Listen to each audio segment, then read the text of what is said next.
Hi, Ravi. Can you hear me all right? Yes, I can. Can you hear me well? Yes, a second. Just a second. Yeah. Where are you located? I'm in France. Oh, okay. In France. Yeah, just woke up. So sorry about that. I know, it's cool. It's cool. It's time.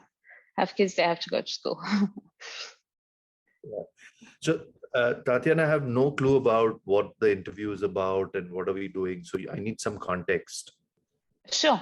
Yeah. So what we do with smart branding is we interview entrepreneurs like yourself about mainly their brand. So the brand name, how do they choose it, and what sort of a impact it has had on their overall marketing strategy. So we are about names and naming, but also we try to discuss topics um, that would help other entrepreneurs make better choices when it comes to their business. So obviously, for example, recently we've been discussing how has the pandemic affected um, brands and businesses in general. So that's kind of around the topics we cover. Got it. Yeah. And how did you come to know about us? We research different brands. We look at companies that have had some success or that have some interesting name, or if not that, so yeah, just different ways of, or different topics as well, different industries. Okay. And have you been to India? No, I'd love to go. That's definitely, yeah. I do move a lot around Europe, but I haven't got to India yet. I have some friends. Yeah, I have some good friends from there. And I saw three domain names of yours. One is smartbranding.com, one is grails.com. So what are these three different? So initially we started with Mark Upgrade, actually, markupgrade.com. So that's our sort of consultancy business where we consult businesses on their naming and branding and domain names as part of that. Then smart branding was kind of born out of that because we talked to a lot of entrepreneurs and we found out that many of them don't have the knowledge that's needed to make better choices. Like, I mean, I've written an article about it. I can send it to you later.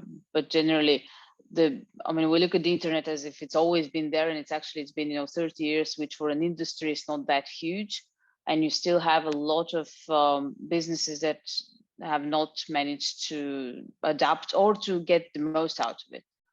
So, but it's obviously something that you can't really, like, everybody you talk to is on a different level of understanding and knowledge about those things, and you can't tell them everything about it in one conversation over the phone.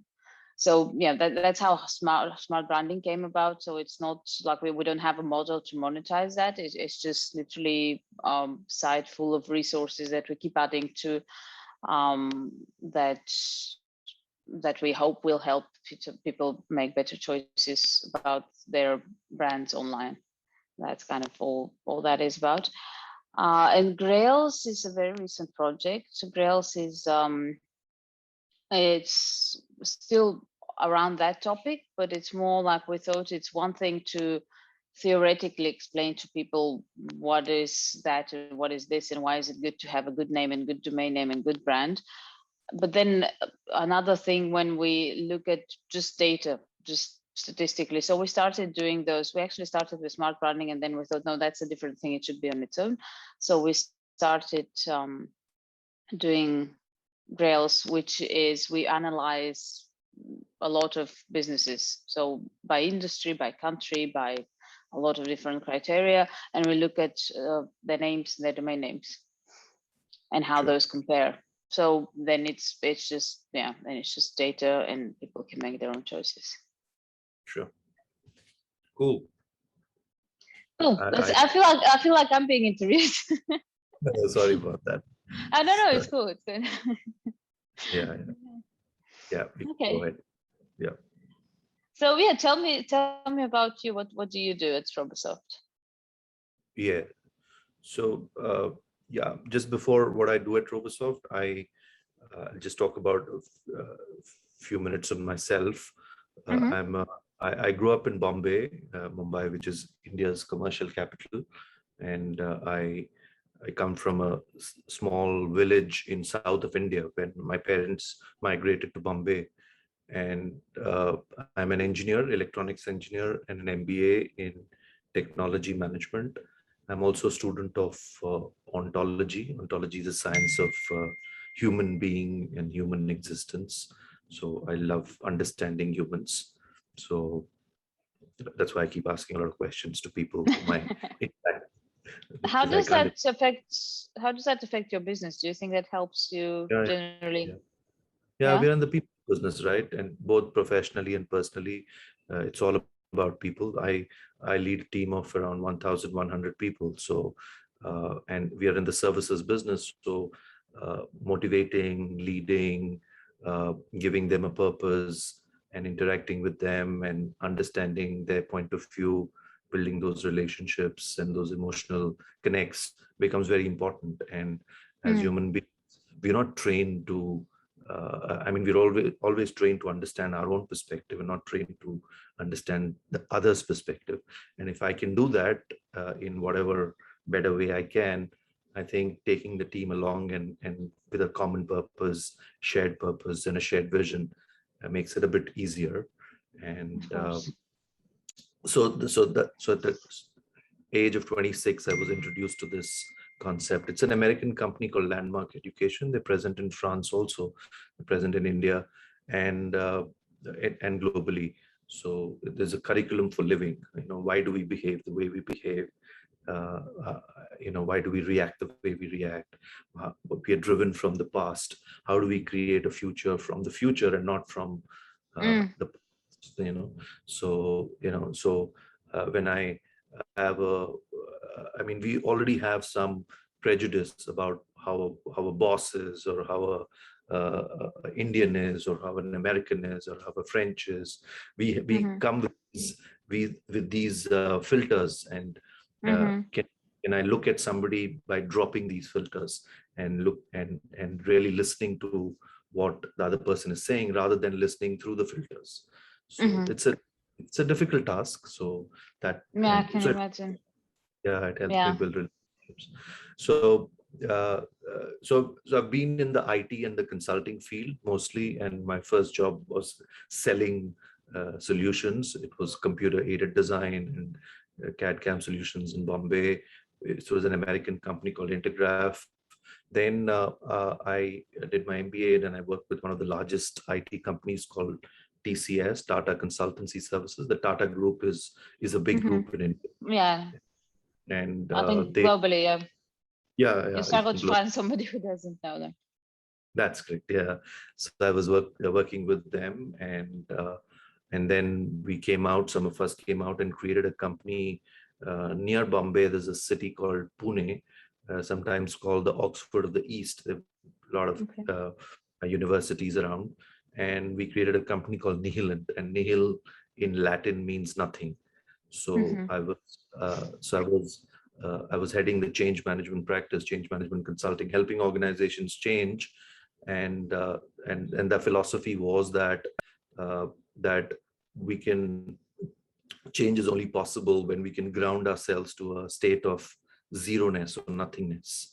When Mm-hmm. when you when you become nothing, everything becomes a possibility.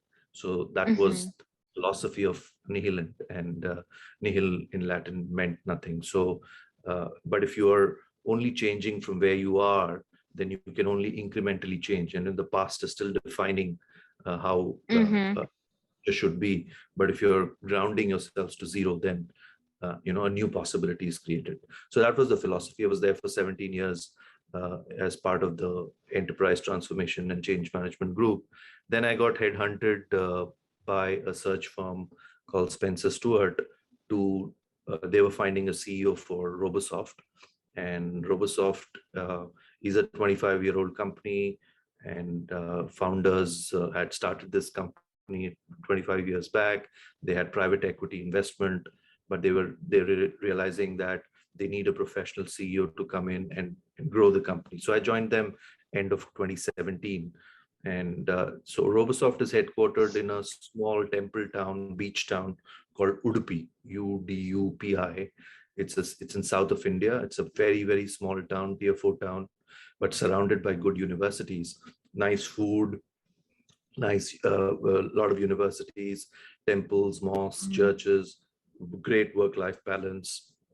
And it has become uh, a big case study in the last few weeks when Robosoft got sold to a Japanese company called TechnoPro, and the whole news was about how a small town company can create a global organization. And Robosoft had a special relationship with, and still has a special relationship with Apple.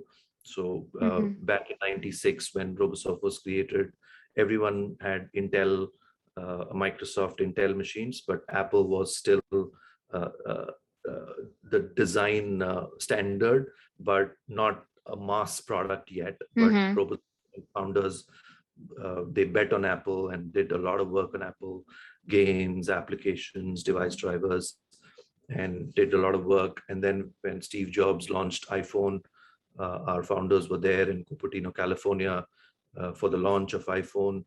And the first 500 apps, out of the first 500 apps that went on the App Store, 5 were done by Robosoft, because Apple used to give their software much in advance before the commercial launch, and we could play with it and create applications. Same as with Apple Watch and iPad, everything we got it first because of that special relationship. And Apple used to refer Robosoft to a lot of their clients. And that's how the special Apple relationship. And then in 2007, we became a mobile app development company, because CIOs talked about mobile first, and everyone wanted to be on mobile. All startups and entrepreneurs said smartphones. And of course, beyond Apple, there was that time there was BlackBerry and Symbian and Android. And now, of course, iOS and Android are the most popular mobile platforms. And in 2017, I joined, and I came from a consulting background. So we already had the technology capability, we had the design capability. So also very important is when you're developing something for such a small device, it has to be very simple. It has to be very user-friendly. And design plays an important role. And engineers like me, we're not good at user design. We're good at technical design, but understanding from a user's perspective how easy it is. For me, it was a bit easy because I had learned human understanding and philosophy. But design people, how do you make it simple? How do you design for everybody and not just for a few? How do you design for a blind person? How do you design for differently abled people? So we had the UX, user experience, and user interface design capability. And then I added the consulting capability. We use a technique, Tatiana, called design thinking. Design thinking is not just about creativity, it's about empathy.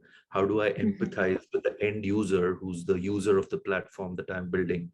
And how do I go meet that person and listen to that person, listen to his or her stories, and get some insights and latent, which can then become the differentiator of the product that I'm building, and solve a particular problem for those particular users. So we help, although we are a business-to-business services company, we build platforms for digital platforms, online platforms for McDonald's, for ESPN.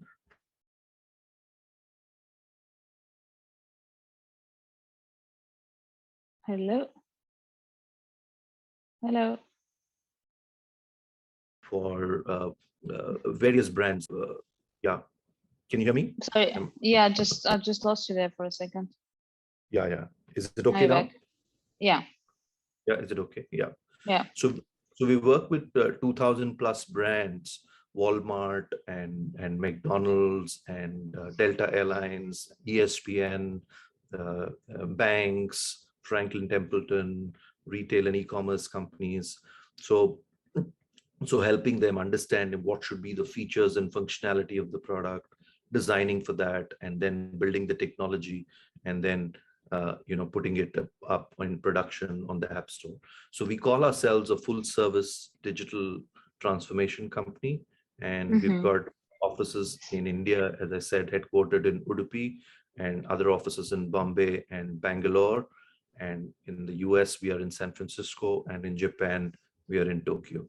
So we are 1,100 people, and our purpose, Tatiana, is that we believe that we are simplifying every life on earth. Our purpose is simplifying lives. That means we are simplifying the way people buy online, the way people transact online, the way people bank online, get entertained, pay, and so anything that be done online, we believe that we are simplifying that task or that life, so that they can do things sitting on their couch while traveling in their cars or working from their offices. They don't need to stand in queues and sweat themselves. So it's it's simplifying and improving, I would say. Yeah, that's exactly what you say. And you mentioned you are B2B, but ultimately, even in that case, your end user, the people that are going to end up using that technology, are people, are humans. That's great. Yeah. That's So very cool. correct. So I've spent 4 years now in Robosoft, and with the TechnoPro acquisition, with the Japanese acquisition, we've got another 5-year business plan where we believe that we're going to become more global.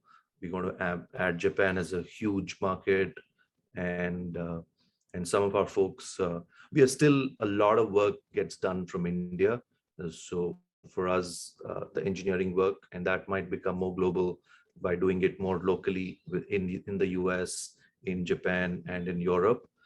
We've got customers in France too. So in Spain and France, I've never been there, but Adcop is one of the big clients that we have, and they are a big staffing company, I think headquartered in France or Switzerland.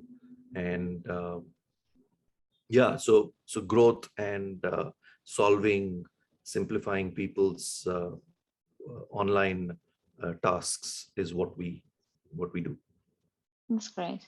And do you have any idea, because you mentioned you came around about 4 years ago, how did the name Robosoft come along? Yeah. I mean, these names, there are interesting ways of coming up with these names. A lot of people think Robosoft means we are in the robotics business. We build robots. Okay, so that's not true. We build digital platforms. So the founder person, the name of the founder, who's now exited, he's encashed, no longer with the company, but his name is Rohit Bhatt.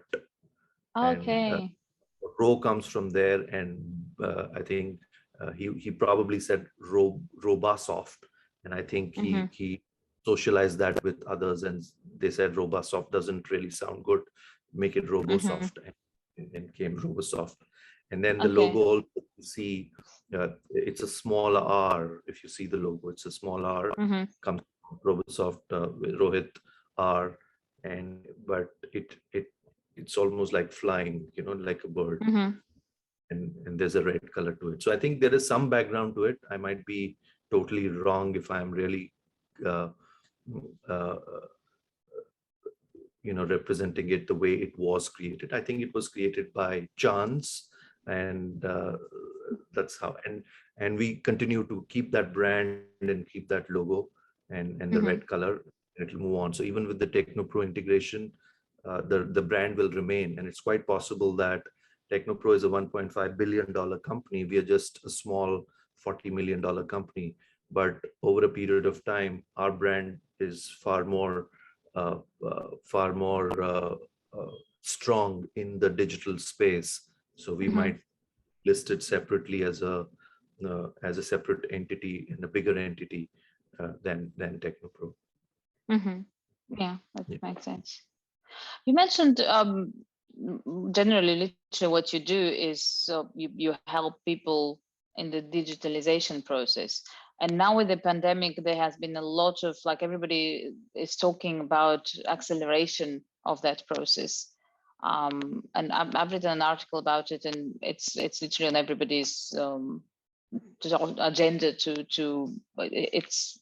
I guess we suddenly don't have a choice. People that were thinking, or companies that were thinking, are made wait for it, or like it's not a priority now, or it's too hard to do. I read some report that was covering that, where entrepreneurs are talking about how quickly, sometimes like over months or even weeks, now they manage to react and improve, their online presence, incorporate online or digital into how they manage their staff, how they manage all of their operations. So all of that, and the obvious question is, why haven't you done this before, since it's easier, cheaper, more reliable? And the most common answers are, I didn't think it's a priority, or it was too hard to even look into changing some of those processes that have been like that since forever. So what are your thoughts on that? How, because obviously the pandemic has affected how people do business and how people live. I guess that's a two-level question. One is, how did it affect you as a company, your business, and how do you think it will continue to affect everybody in the after COVID world? Yeah, great question, Tatiana. I think what the pandemic has done is that it has changed human behavior.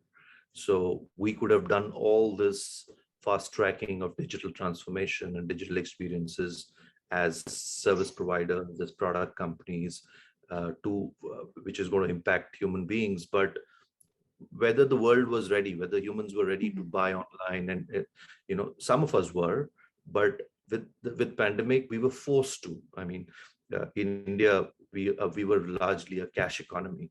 I mean, I used to take cash everywhere. Credit cards, etc., were not accepted everywhere except in good restaurants or good hotels or good grocery shops. But now I carry no cash. Google Pay or equivalents of that in India are, even a small grocery shop, if I need to pay $1, he accepts Google Pay. So that was forced by the pandemic. Not that they had a choice, but they had forced by the pandemic. So I think the pandemic helped to fast track digital transformation in a way we couldn't have fast tracked on our own, because human behavior changed overnight, and it's difficult to change human behavior. And some of the leaders can. So Steve Jobs can, or a Google can lead and change human behavior through the products and technology, but not all of us can. So that's why I think we were slow. Most of our customers were slow in accepting digital transformation in their own companies, but now they have no choice. Now, how it has impacted us is that now everyone wants to be on digital. Everyone says that, hey, I need McDonald's online. People need to buy burgers online. People need to buy clothes online. People need to get their food deliveries. I cannot go to a restaurant, so the person has to come to me and deliver food. So everything had to be done online. And we were flooded with projects. And today we are at a stage where we have to choose which projects we are able to do, because there's a huge demand for digital and talent, and the supply of digital and talent is not so much. And I have to really, I mean, these people have, their salaries have grown 2x or 3x, 3 times than what I used to pay earlier. So the customer, so everyone's priority is digital. And fortunately being in this space in what we are, our business really was impacted hugely and positively. And a lot of businesses went south and didn't do well. But banks, media companies, I mean, we have done a platform, and you should download it. It's in Europe also. It's called Discovery Plus. So all the content on Discovery channels, Animal Planet, Discovery, Food Network, Travel Network. So we've created a Netflix equivalent platform for Discovery to have all their content on that app. So the way we've stopped going to theaters, we watch everything online. We've stopped going to restaurants and grocery shops. We're buying online. We have stopped going to banks. We are doing banking online. So I think that has positively, hugely helped our company. We've grown twice in just 1 year. We were just 500 people, and now we are 1,100. So I foresee that it's going to continue because it's changed our behavior. We are all working from home, Tatiana. I used to have struggle in my office to create policies where people said, "Hey, I want to work from home. Can I get a day working from home in a month?" And we were, our mindsets were stuck that, no, I have to see the people whom I'm working with. Yeah. Otherwise, I don't trust them. They will not work. They will skip work. But COVID has proved that by working from home, we were forced to work from home. Productivity has improved. Work-life balance has improved. They don't need to travel in Bombay and Bangalore, where it takes 1.5 hours to travel one way and 1.5 hours to travel back home. 3 hours of waste of time. Can that 3 hours I can spend time with my family, or I can do my hobbies, or I can work more if I am passionate about my work. So we've given 3 hours of time to our employees who can decide how they want to use that particular time. So post-COVID, when things are going to open up, we don't foresee that everyone is going to come back to office 100%. So our research and our feedback from employees say that if in a week, 5 days of work, maybe 2 days we want to come to office and 3 days at home. So it's a 60-40%, 60% from home, 40%. People are, of course, still missing coming to office because they want to meet. There's the social factor, yeah. They want to gossip, right? About their boss and about. Who are you going to complain about? Your husband and your kids? I mean. Correct. So they want to come to office, but some people want 100% from home. I mean, some people want to come to office. Some people say, "Hey, I've got my grandparents and my in-laws and my children. They don't let me work. I want to go to office." So some people want to come to 100% of the time. So we are quite flexible. So I think the COVID has helped in creating flexible policies, more employee-friendly policies, and digital becomes the norm globally as well as in India. Yeah, definitely the case. You mentioned feedback from your employees, so that's, I think, a very important thing to not just pass by. The fact that you do ask them and you do talk. It's not just coming, okay, that's the decision. That's something. Is that something that you've always done, or did that as well come with the pandemic? No, we try to, Tatiana. I mean, as I said, when I interact with humans, I want to understand and listen and get their perspective on things. I might not be able to accept everything what they say because there is a organizational perspective, there's an employee perspective. So I'm very pro-employee. I'm like speaking to them every quarter using town halls. My leadership meetings happen every month. So there is both formal feedback and informal feedback that I take. So my decision making is also such that, I don't decide by myself. I have so many people whom I interact with and get feedback before improving a policy, deciding on a policy.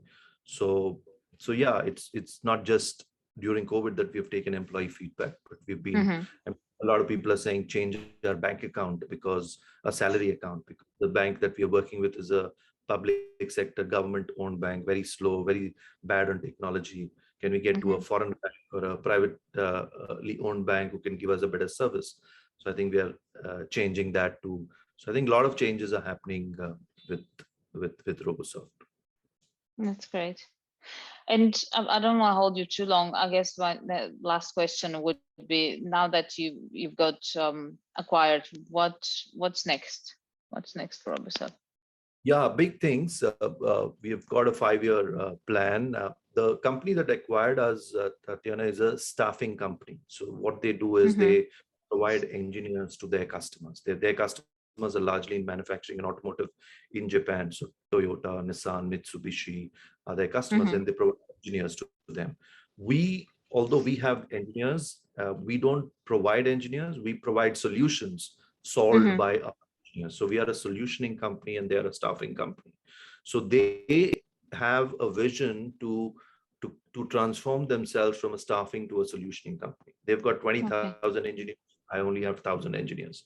But they look towards Microsoft to guide them and give them a framework and a methodology of how to transform from a staffing to a solutioning company.